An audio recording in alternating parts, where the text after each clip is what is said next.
ناظرین آپ کو بتائیں سپریم کورٹ اسلام آباد میں سانحہ 9 مئی کے 2 ملزمان محمد لطیف اور حماد جاوید کی ضمانتوں کی درخواست پر سماعت جسٹس منصور علی شاہ کی سربراہی میں 2 رکنی بینچ سماعت کر رہا ہے۔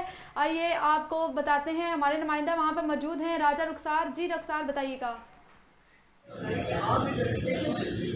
جی میں اس سے موجود ہوں سپریم کورٹ کے باہر، اور آج تقریباً 2 اہم کیسز کی سماعت جو ہے سپریم کورٹ میں جاری تھی۔ پہلے کیس کی تفصیل آپ کو بتاتا چلوں تو 9 مئی جناح ہاؤس حملہ کیس کے ملزم حماد نذیر کی درخواست ضمانت پر سماعت ہوئی۔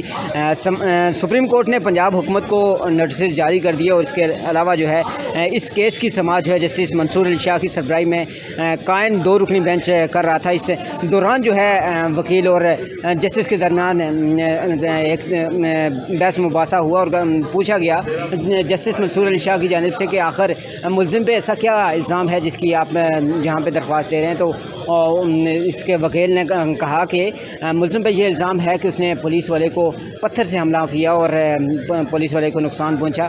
تو چیف جسٹس نے استفسار کیا کہ کیا اس کی کوئی ویڈیو پروف یا CCTV فوٹیج موجود ہے آپ کے پاس؟ تو وکیل نے کہا کہ ایسا تو کوئی شواہد جو ہے موجود نہیں ہے۔ تو یہ کیس غیر معینہ مدت تک ملتوی ہو گیا۔ اس کے بعد دوسرے کیس کی بات کروں تو سپریم کورٹ 9 مئی کے روز احتجاج کے معاملے کے حوالے سے اہم کیس کی جو ہے درخواست ضمانت پر سماعت ہوئی۔ اہم کیس